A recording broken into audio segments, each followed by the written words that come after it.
नमस्कार दोस्तों, मेरे YouTube चैनल मॉडर्न कंप्यूटर्स में आप सबका हार्दिक स्वागत है। आज का जो वीडियो बना रहे हैं ये है उत्तर प्रदेश में काफ़ी समय के बाद निकली एक भर्ती यूपीएसआई की भर्ती, जो हमारे युवा साथी उसका काफ़ी लंबे समय से इंतज़ार कर रहे थे और इस भर्ती के लिए हमारे युवाओं ने काफ़ी संघर्ष किया और इसके बाद सरकार को मजबूर होना पड़ा ये भर्ती निकालने के बाद। उत्तर प्रदेश में ये भर्ती लगभग 4 वर्ष के बाद निकली है। तो आज के इस वीडियो में हम जानेंगे कि ये जो भर्ती है इसकी क्या प्रक्रिया है, इसके लिए क्या पात्रता है, क्या योग्यताएं हैं, कितने पद हैं, सारी भर्ती की संपूर्ण जानकारी आगे इस वीडियो में देखेंगे। सबसे पहले बात करते हैं इस भर्ती की डेट्स क्या हैं। तो ये भर्ती शुरू हुई 1 अप्रैल सन 2021 से और इसको अंतिम तिथि है जो फॉर्म भरे जाने की वो 30 अप्रैल सन 2021 है और रात्र में लगभग 12 बजे तक ये फॉर्म भरे जा सकते हैं। तो हाँ, यदि पदों की बात की जाए तो जो टोटल पद इसमें दिए गए हैं वो हैं 9,534 पद और इसके इन 9,534 पदों को 3 कैटेगरी में बांटा गया है। सबसे पहले उप निरीक्षक नागरिक पुलिस, उप निरीक्षक नागरिक पुलिस के 9,027 पद हैं और इसके बाद में है प्लाटून कमांडर के 484 पद हैं और इसके बाद जो आता है वो है पीएसी एवं अग्निशमन अधिकारी द्वितीय, इनके 23 पद इसमें दिए गए हैं। इसके बाद जो है इन पदों को अलग अलग 3 भागों में विभाजित इन पदों को भी आगे कैटेगरी वाइज विभाजित किया गया। अगर हम कैटेगरी वाइज पदों को देखें तो जो उप निरीक्षक नागरिक पुलिस के पद हैं 9,027, उनमें जनरल के 3,613 पद हैं। ईडब्ल्यूएस जो कि जनरल में ईडब्ल्यूएस कैटेगरी है उसके 902 पद हैं। ओबीसी के लिए 2,437 पद हैं। एससी कैटेगरी के 1,895 पद और एसटी के लिए 180 पद हैं। इसी तरह से प्लाटून कमांडर के 484 पदों को में देखा जाए तो जनरल के लिए 194, ईडब्ल्यूएस के लिए 48, ओबीसी के लिए 31, एससी के लिए 101 और एसटी के लिए 10 पद निर्धारित किए गए हैं। इसी तरह से पीएससी एवं अग्निशमन द्वितीय के जो 23 पद हैं उसमें जनरल कैटेगरी के लिए 10 पद हैं, ईडब्ल्यूएस के लिए 2 पद, ओबीसी के लिए 6, एससी के लिए 5 और एसटी के लिए इसमें कोई भी पद नहीं दिया गया है। यहाँ पर कुछ बातें जो महत्वपूर्ण हैं वो ये हैं कि जो गर्ल्स के लिए पद दिए गए हैं वो लड़कियाँ केवल उप निरीक्षक नागरिक पुलिस में ही भर सकती हैं। अन्य जो 2 कैटेगरी हैं प्लाटून कमांडर और पीएससी अग्निशमन द्वितीय, उसके लिए लड़कियां अप्लाई नहीं कर सकती हैं। उसके बाद अगर हम आवेदन शुल्क की बात करें तो हर एक कैटेगरी के लिए, चाहे ओबीसी, एससी, जनरल, किसी भी कैटेगरी के लिए जो शुल्क है वो 400 रुपये है। हर कैटेगरी को 400 रुपये पेमेंट करनी होगी। इस किसी भी कैटेगरी के लिए कोई छूट नहीं दी गई है। उसके बाद अगर हम शैक्षिक योग्यता की बात करें तो उप निरीक्षक नागरिक पुलिस और प्लाटून कमांडर के लिए स्नातक डिग्री मांगी गई है।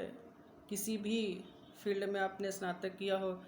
इसके साथ अगर पीएससी एवं अग्निशमन द्वितीय अधिकारी के लिए देखें तो उसके लिए साइंस में ग्रेजुएशन होना ज़रूरी है। इसके अलावा इसमें कुछ अधिमानी योग्यताएं भी दी गई हैं, एडिशनल क्वालिफिकेशन, जिसमें कंप्यूटर में ओ लेवल का कोर्स जिसके पास है या एनसीसी बी सर्टिफिकेट है या फिर प्रादेशिक सेना में 2 वर्ष काम करने का अनुभव है। ऐसे लोगों को अधिमानी योग्यताएं के रूप में माना जाएगा। लेकिन अधिमानी योग्यताओं का कोई बेनिफिट नहीं मिलेगा, उसके एक्स्ट्रा मार्क्स भी नहीं मिलेंगे। पर ऐसी स्थिति में जब 2 भर्तियों के मार्क्स एक समान हो जाएंगे तो जो जिसके पास अधिमानी योग्यताएं होंगी उसे प्रेफरेंस दिया जाएगा। इस भर्ती में केवल वही अभ्यर्थी अप्लाई कर सकते हैं जो अपना ग्रेजुएशन कंप्लीट कर चुके हैं। जो अभी अपेयरिंग में है या लास्ट ईयर में है वो लोग इसके लिए पात्र नहीं हैं, वो अप्लाई नहीं कर सकते हैं। इसके बाद अगर आयु की बात की जाए तो इसमें जो आयु मांगी गई है वो है 21 से 28 वर्ष के बीच आयु होनी चाहिए। लेकिन जो आरक्षित कैटेगरी के छात्र हैं ओबीसी, एससी, एसटी, उनको उनकी कैटेगरी के अनुसार जो शासन की तरफ से निर्धारित छूट है वह भी कैटेगरी के अनुसार प्रदान की जाएगी। इसके बाद अगर भर्ती प्रक्रिया की बात करें तो भर्ती प्रक्रिया कंप्यूटर आधारित टेस्ट होगा यानी सीबीटी होगा, जिसमें कि टोटल कुल 2 घंटे की परीक्षा होगी और इसमें अलग अलग 4 विषय शामिल होंगे। चारों विषयों के 40-40 क्वेश्चन आएंगे। टोटल 160 सवाल पूछे जाएंगे। इसमें से अलग अलग प्रत्येक अभ्यर्थी को अलग अलग प्रश्न पत्रों में कम से कम 35% और टोटल 50% मार्क्स लाना आवश्यक होगा, तभी वह उस परीक्षा के लिए उत्तीर्ण माने जाएंगे। यह परीक्षा पूरी होने पर एक मेरिट लिस्ट जारी की जाएगी और उस मेरिट लिस्ट के अनुसार जो भी छात्र उसमें आ जाएं शामिल किए जाएंगे, जो उस मेरिट लिस्ट के अनुसार पात्र हो जाएंगे और उन्हें ही आगे की प्रक्रिया में शामिल होने का मौका दिया जाएगा। इसके बाद हम देखते हैं कि जो इसमें शारीरिक माप होगी उसके लिए क्या नियम दिए गए हैं।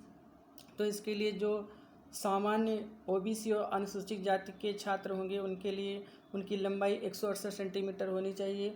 अनुसूचित जनजाति के छात्रों के लिए 160 सेंटीमीटर। इसी तरह से अगर सीना देखें, चेस्ट की बात करें तो सामान्य ओबीसी और अनुसूचित जाति के लिए 79 सेंटीमीटर और 5 सेंटीमीटर फुलाने पे मतलब 84 सेंटीमीटर होना चाहिए। अनुसूचित जनजाति के लिए सीना 77 सेंटीमीटर और फुलाने पे 82 सेंटीमीटर होना चाहिए।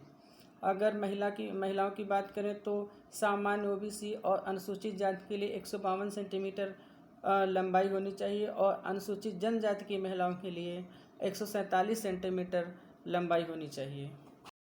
इसके बाद अगर बात करें दौड़ की, जो कि पीटी होना है, फिजिकल एफिशिएंसी टेस्ट होना है, उसमें अगर दौड़ की बात करें तो पुरुष वर्ग के लिए 28 मिनट में 4.8 किलोमीटर की दौड़ पास करना आवश्यक होगा और जो महिला अभ्यर्थी हैं उनके लिए 16 मिनट में 2.5 किलोमीटर की दौड़ पास करना आवश्यक होगा।